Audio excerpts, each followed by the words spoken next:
You're listening to Who Were the Comedian Harmonists, the true story behind Broadway's Harmony. I'm your host, Ruthie Fierberg.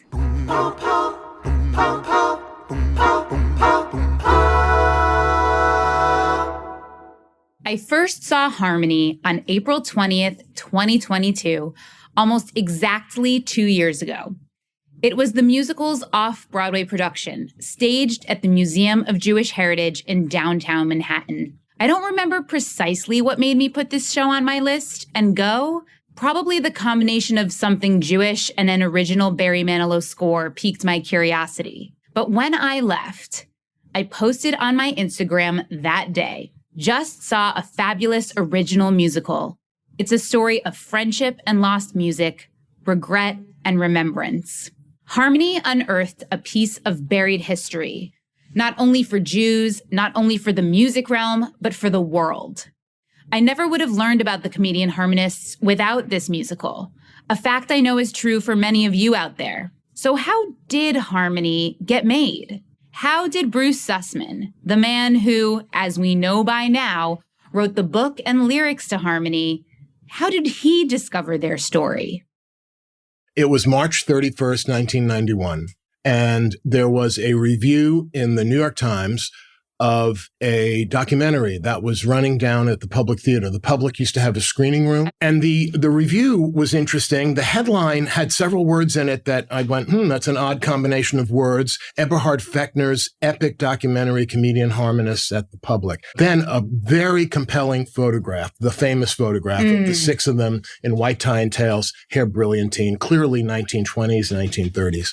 So this is interesting. I read the review, and I went, I think I need to see this. I went down there. I think it was a Tuesday. I know it was pouring rain.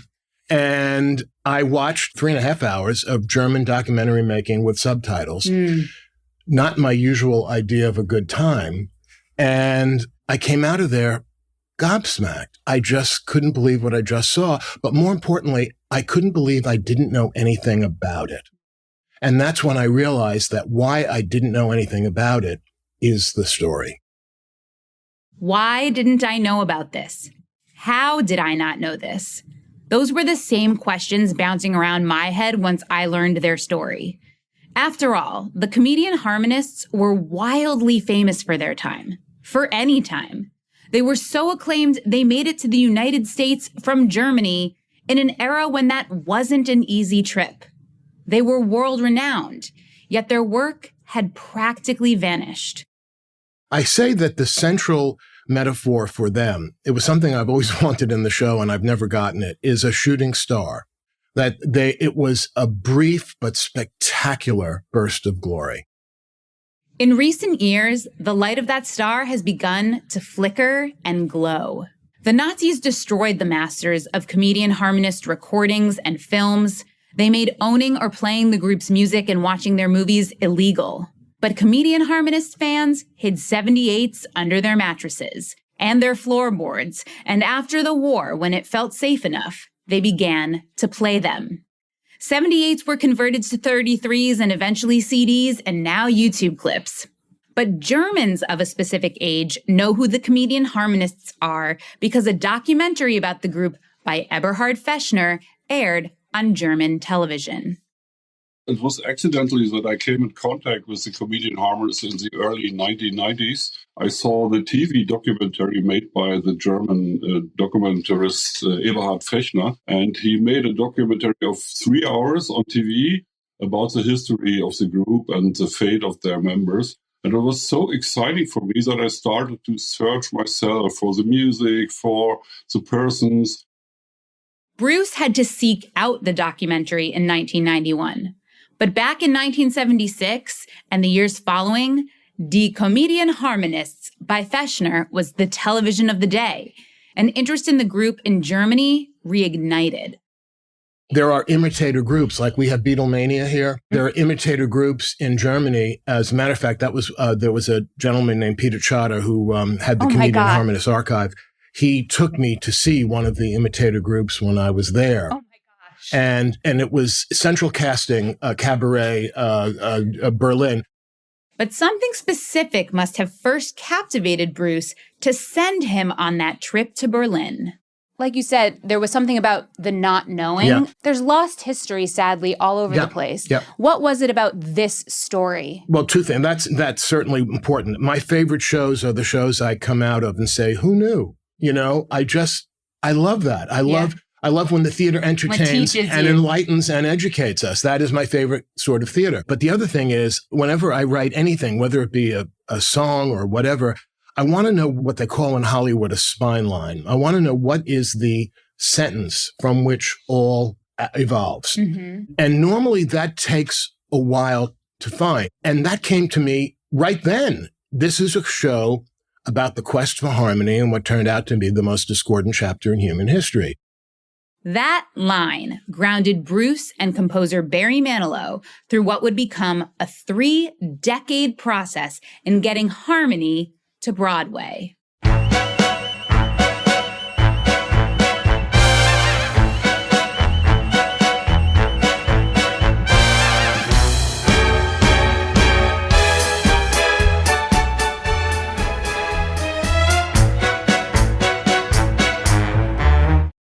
Where did you begin with your research once you and Barry decided, let's dig into this? Well, you know, it's funny. Someone recently wrote me an email questioning something I did in the show and used the phrase, all sources agree that. And I had to step back and smile and say, I didn't have any sources. When I started doing this, there was the documentary, and then we found Peter Chada, and that was it. I did tons of research about Weimar and Josephine Baker and Marlene Dietrich and Richard Strauss and the politics, but the surrounding world, factors. The world. I mean, I got months and months and months of research on that, but the ability to research the six and their wives and lovers, there was nothing other than the documentary, which is a lot, and then whatever information that Peter Chada was able to give me.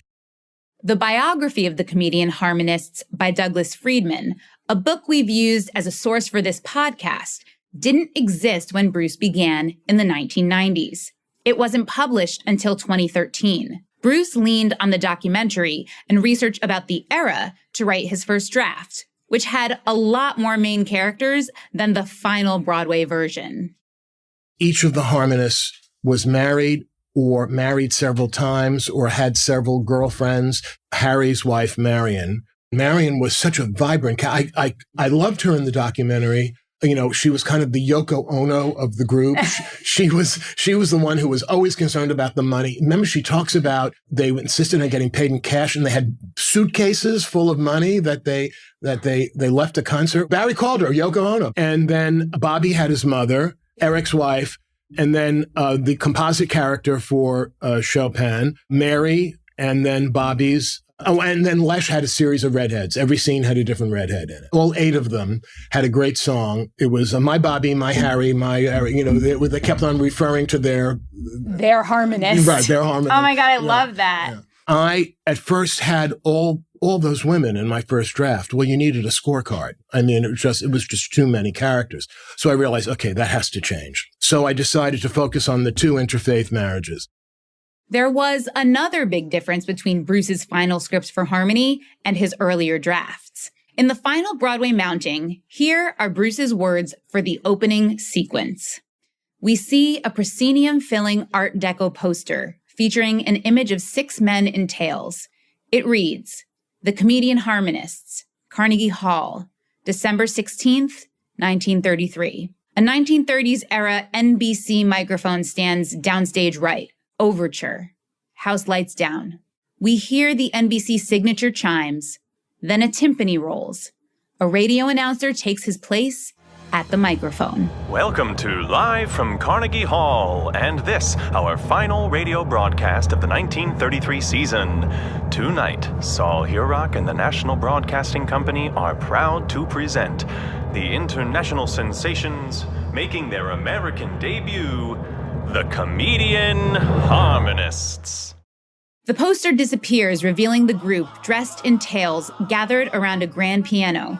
They sing a wordless fanfare, imitating the sounds of brass instruments, and then young Rabbi says, Hello, New York! We are the Comedian Harmonists!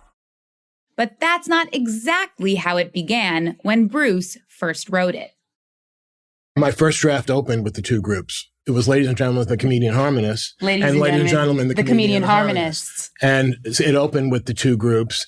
And so now we had 12 people on stage and 8 women. And again, I told you needed a scorecard. So I just needed to simplify, pare it down. But right. you got to admit, it's a great way to open. And then 3 of each would peel off. But again, it was adding a whole nother plot point. The Comedian Harmonists disbanded in 1935, reforming as 2 groups. The Jewish group, the Comedy Harmonists, came together in Vienna and then toured the world. The German group, the Meister Sextet, stayed in their native country. These 2 groups performed simultaneously, and there were battles between the 2. So Bruce's idea to open with the 2 groups and then rewind to see how the original group formed was very theatrical. But it also meant there would need to be a lot more plot, because Bruce would have to include their separation into those 2 groups. Instead, Harmony leaves off with the group splitting up and their members not knowing what their fates would be, which is true to the time. The final version is clean and simplified. It begins with the Comedian Harmonists before they disband, performing at Carnegie Hall, which instantly signals that this is a group of great fame and musicianship. And then we rewind to see how it all began and led to that moment. There were so many things that I could have done, but I had to make choices. Of course. As Sondheim famously wrote, the choice may be wrong, but the choosing is right.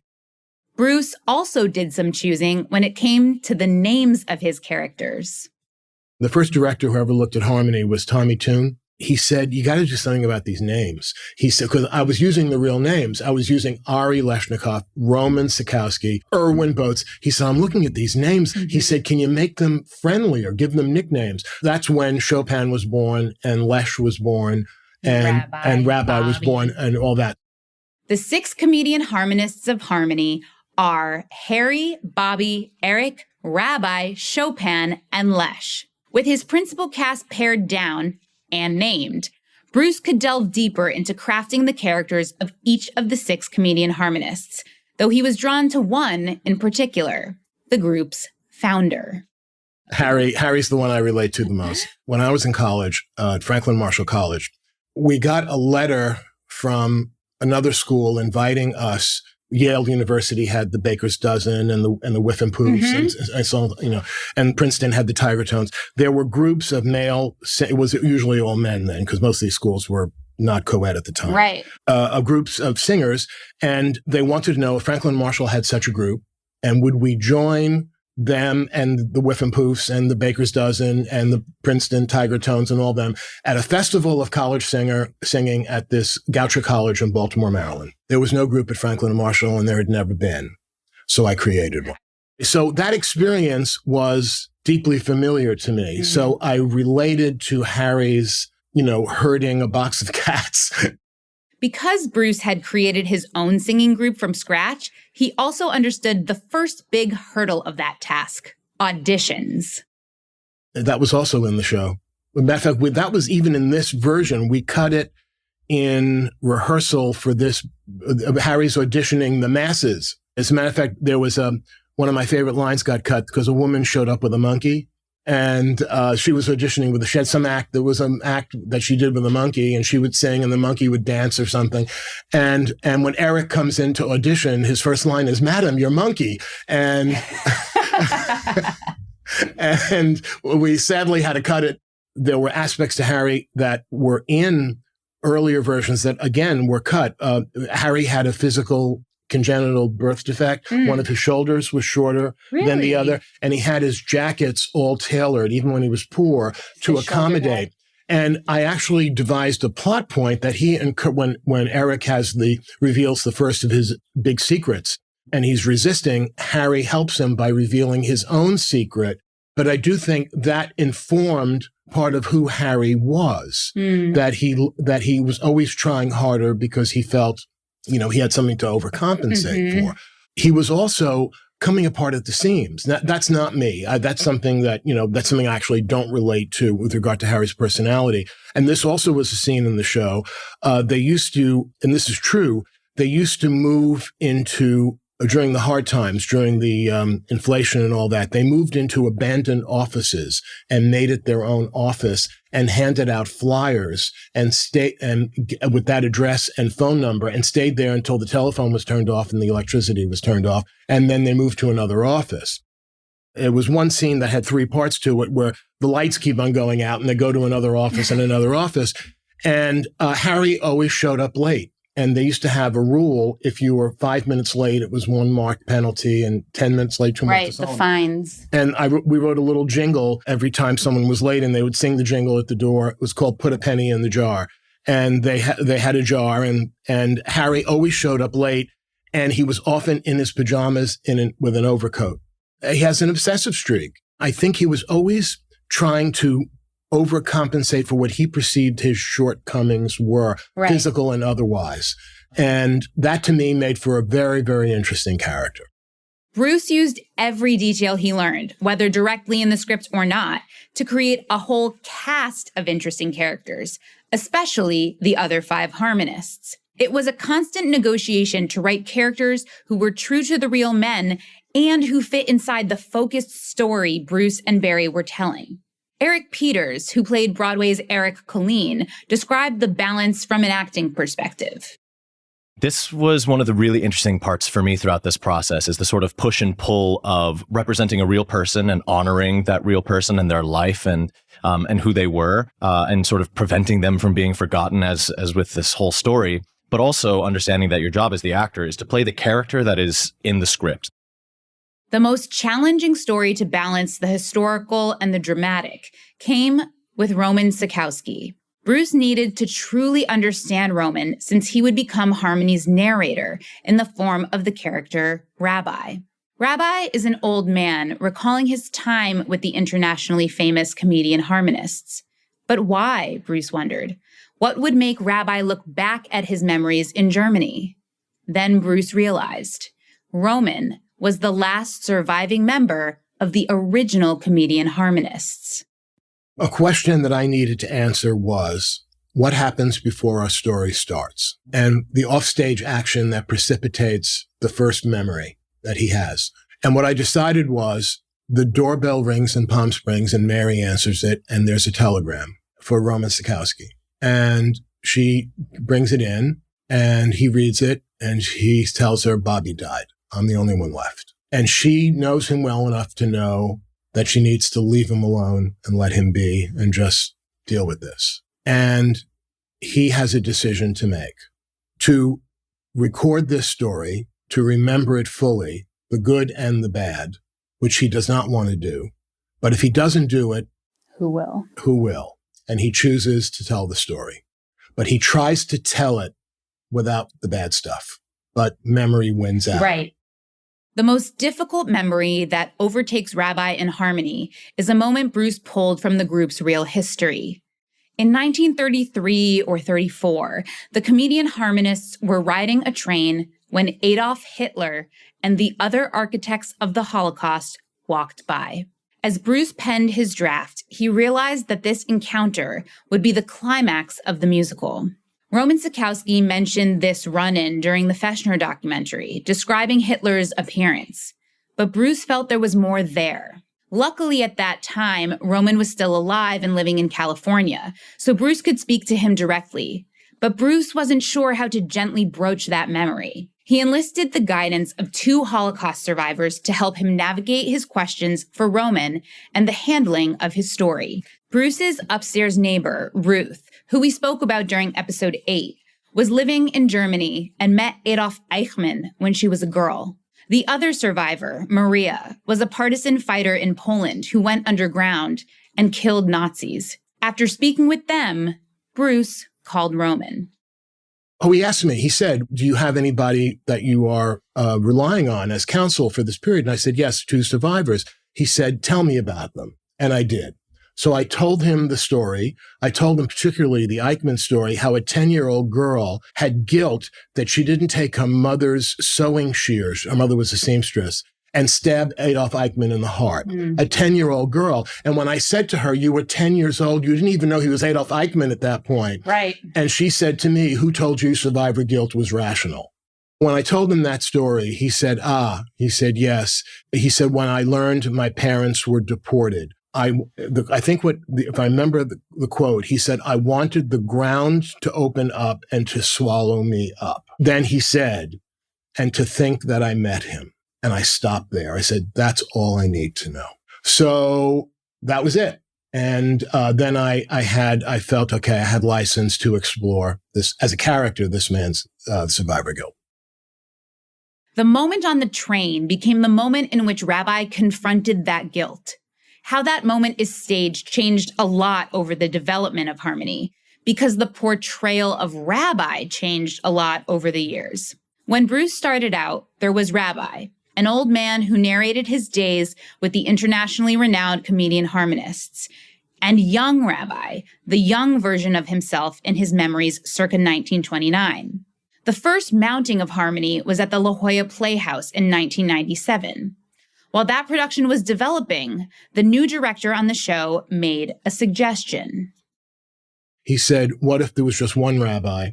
He's a young man, and we don't find out he's 87 years old until the last lines of the play. He said it would be something of a coup de théâtre if you did that. And I instantly thought it was a great idea, and I did. And that's the version we went to La Jolla with. That La Jolla production boasted a cast of today's Broadway greats: Danny Burstein, Patrick Wilson, Casey Nicola, the late Rebecca Luker, and more. In 2013, a production of Harmony played the Alliance Theater in Atlanta. That cast included Broadway names like Hannah Corneau, Chris Dwan, Will Blum, and Tony Yazbek. In that version, there was still only young Rabbi. The big change back to Bruce's original version, with an older Rabbi and a young Rabbi, came during the pandemic when director Warren Carlyle came aboard. We met for a month or two, three, and we met Tuesdays and Fridays. And one Wednesday or Thursday, I said, should I present to them the idea of restoring the older guy? And then I had the idea, but if I do it, he not only plays the older guy, he plays Einstein, he plays Strauss, he plays all these other characters. I think it could be very theatrical. But I gain him being able to look at his younger self on the train and give him what for. That gave birth to the 11 o'clock number, Threnody, when the older Rabbi, looking back on the group, knowing what befalls his family, Germany, and the world, completely breaks down with utter regret for having let Hitler waltz by on that train. Veteran actor Chip Zien originated the role of Rabbi. In the context of the show, I'm arguing with my younger self. Why didn't you know what you were doing? Why did you fail to take action when you could have? And at the same time, I always think of that, not only as hindsight 2020, but even if you knew, would you be able to bring yourself to kill someone? Exactly. What are you capable of in the moment? Right. Yeah. And isn't that what separates you from someone like Hitler? You'll remember the chance that was yours to obliterate his. And the truth of it all, when the truth of it is you did nothing, like the thousands who followed, nothing, like the millions who stood by and watched and denied. But worst of all, just like them all, you stepped aside. As you can hear, it's a moment that required maximum intensity and complete surrender. What made you come back to Broadway and take on such a massive role that you're going to do 8 times a week, that you're really going to have a reckoning on stage every show? It's daunting. It's daunting, but you said that it was worth it. I'm really proud of our show. I think it's a really good show. And I it's the role of a lifetime. Suddenly came to me at this stage in my life. I'm 48 years old. Yeah. And no, that's who could believe? That's an outrageous pathetic lie. And I'm well into my 70s, and it's daunting because you can tell I have to worry about my voice all day long, and physically it's grueling, but I love it. I mean, I love the part. The part's like probably the greatest part I've ever had the privilege of playing. Chip's counterpart, Danny Kornfeld, who played young Rabbi, expressed a similar gratitude. One of my favorite things about being an actor is getting to go deep into someone else's story who you don't know about, to ask questions, to continue to be a student of the world. It just is reinforced by my Jewish identity. But this show and this part has really made those two parts of me feel so connected, aligned, and fed to continue being a creature of question. And Bruce and Barry want audiences to continue to question, to use history as a tool. Chip's version of Rabbi knows what comes next. At 87 years old, Rabbi knows about the group breaking up, he and his friends scattering the globe, losing his own family members, the ravage of the war and the Holocaust. The young comedian harmonists, they don't know what's ahead. These guys don't know where this story is going. They don't know how this story ends. And that's one of the things that audiences come into Harmony. It's one of the challenges of the piece. You kind of know, maybe not where their specific story ends, right? But you know where history goes. Mm-hmm. But that's one of the challenges of our show. We have to keep that light and that joy and that hope going. I think the way the show succeeds is by these six men having no idea of what is coming. And we talked with Dr. Irving Berkowitz, and one of the things that has continued to stick out to us as a company is when he said people had too much hope and not enough fear. He was a consultant for our show. And that inherent sense of optimism, I think ultimately for Rabbi is his fatal flaw. Mm-hmm. He thinks that everything is going to be okay. And there are moments when Chip is talking directly at me, older Rabbi is talking to his younger self, where I have to look directly through him and not be reactive. It's the one time in theater you look through someone instead of, that's one of the things of theater. It's always the eyes. Now it's the opposite for you. Yeah, it's really not hearing what he is saying and kind of being as unreactive as possible to help set him up for where he needs to get to in Act 2 when he sings Threnody on the train. And that's what I love is even though we are so aligned throughout the show, we have to remain so far apart from one another. At least I do, in order to serve him. When we finally come face to face with one another and we actually look at each other in the eye, and it's that merging of the two spirits kind of becoming one that I is my favorite moment on stage. That sense of spirituality is key to Harmony because the heart of the musical is not only the history of these souls, it's also the music they made. Their virtuosity amazed Bruce from the very beginning. I knew that we had to find moments in the show where we did that. I think where we do it most clearly is in Hungarian Rhapsody in the second act. Which is modeled after an arrangement that Harry made in real life, the Barber of Seville? The Barber of Seville. They had a tagline on their posters, the Comedian Harmonists from Brahms to Blues. And that's how broad the repertoire was. And that was something else that spoke to Barry and me. And when Barry, every album Barry ever made, he reveled in making sure that cut 1 was different from cut 2 and cut 3 was something else. That stylistically, we would do all kinds of things. And he and I particularly would enjoy writing pastiche and stuff from other periods. So this was very appealing to us that we would get a chance to write songs in so many different styles. So one of the things that they did, the Comedian Harmonists did, when they did an evening all by themselves, there was an intermission, and when you came back from intermission, the lights were out, and they performed in total darkness. As instruments? As instruments. The Barber of Seville, the Overture of the Barber of Seville. And the lights slowly came up and you realized the sound you were hearing are 6 guys imitating the sounds of our chamber orchestra. Wow. And so I said to Barry, we got to do one of these. And he said, what? And I show you what a nerd I am. I said, well, Liszt wrote 19 Hungarian Rhapsodies and they are virtuosic pieces. Why don't we write number 20? He had his assistant go out and buy the 19 Hungarian Rhapsodies. He listened to them. Wow. And then we wrote number 20.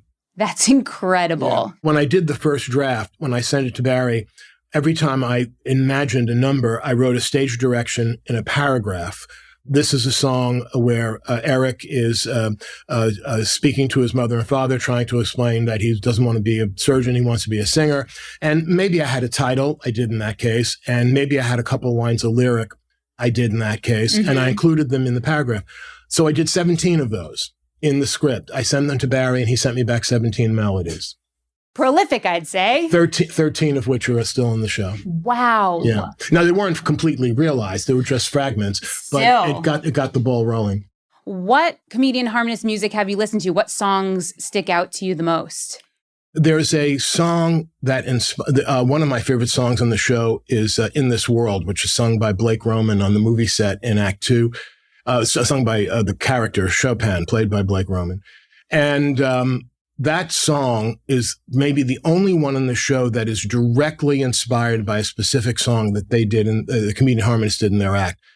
I'm going to mangle the German, but I believe it's pronounced Heute Nacht oder Nie, tonight or never. And it's a beautiful melody in the style of Dietz and Schwartz, Dancing in the Dark, that kind of evocative, mysterious melody. And we said, we want to write one of those. And this is the song that we wrote. It's my favorite Comedian Harmonist song, and it's my favorite song in harmony. I am deeply moved whenever I hear them sing. It's to get 6 human beings to be that good together, to create that beautiful a thing. And it's very much what our show is about. No wonder they were destroyed. They were the poster children for what Germany could have been, rather than the Germany that was the vision of the Third Reich. Who cares how the wind may blow? We just string along. Life is simple when you know having rights is wrong. Come to the fatherland if you're a little squirt. You don't have to be dumb to give up your freedom, but it sure don't hurt. Bruce and Barry's final version of Harmony includes 16 original songs with music by Barry and lyrics by Bruce, all in service of bringing the story of the Comedian Harmonists out of the shadows, all by way of saying, remember. These men existed, their lives were torn up, their art was destroyed, and they were the fortunate ones. By crafting endearing characters, Bruce created men to root for, men who could have been our sons, brothers, nephews, spouses. By weaving in the storylines of 2 interfaith marriages, one between Rabbi and Mary, and the other between Chopin and Ruth, Bruce pushed us to consider the unthinkable choices people made. By emphasizing Ruth's politics, Bruce conjured the atmosphere and tension of Berlin and Germany at the time. And yet, it doesn't work unless you have a cast to lift it off the page. What was it like to find those actors that could congeal and be cohesive as a group in the way that the Comedian Harmonists had been, who were also as individual as the individual Comedian Harmonists had been? That is the thing. I love all the casts that we've ever had. But this, and we didn't even talk about the next cast after the Danny Burstyn cast, was Brian Darcy James and Kate Baldwin and Bradley Dean and all these incredible people in it. David Turner, but I love all of them. Literally, they were all terrific. What's not to love? But this cast, what this cast has in spades is the replication of the Comedian Harmonist sound, their ability to truly harmonize in a way that no other cast had been as successful at doing.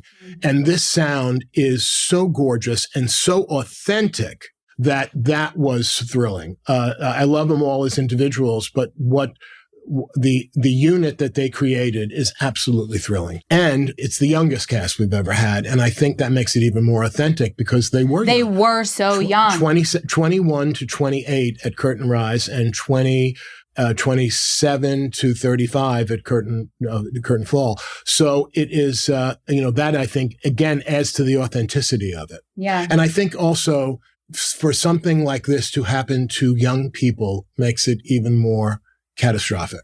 What makes you proudest about Harmony? and this final version that you've landed on? I think that I may be contributing to the ability for this group to be remembered outside of Germany. In terms of the group and who they were, their virtuosity, that they did something that's almost superhuman. It's just extraordinary. Then to add physical humor and comedy to it, I mean, we always say it's the Manhattan Transfer meets the Marx Brothers. And never before and never since. Can name me another group that sings 6-part harmony and is funny. It doesn't exist. Harry Fromerman created an entirely new brand of entertainment. And, and not only is it normally being new and different is enough for some people, but to be so brilliant at it is extraordinary. Certainly, I know about them now. Now all our listeners know about them. I was a teenager when I saw Funny Girl. I didn't know who Fanny Brice was. That's right. I didn't know who she was. I always say that anything I know about history is from musical theater. The only reason I know about the French Revolution, which of course was a different French Revolution, is because of Les Mis. The only reason I know about the Vietnam War is because of Miss Saigon. Like, this is how I know history. And so you've just added one more piece of it for us. What gives me a particular joy is that I think our show is just about big ideas. It's about observing a country slide from a sort of fledgling Weimar Republic, from a fledgling democracy to a horrifying dictatorship, and how everybody had. There's this phrase that we had an advisor talking to us about Judaism and issues that came up who said that on behalf of the Jewish population of Germany, there was too much hope and not enough fear, which I think is a great cautionary tale that resonates sadly with our situation here now. And yet at the same time, what resilience to have such hope.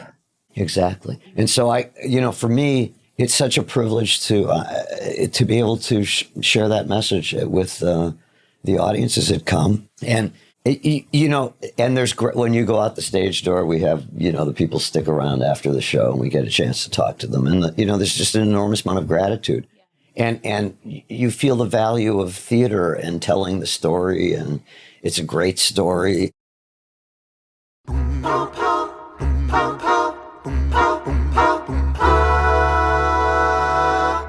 Who Were the Comedian Harmonists? The True Story Behind Broadway's Harmony is produced by Harmony, a New Musical, and Broadway News, the home for digital journalism on Broadway.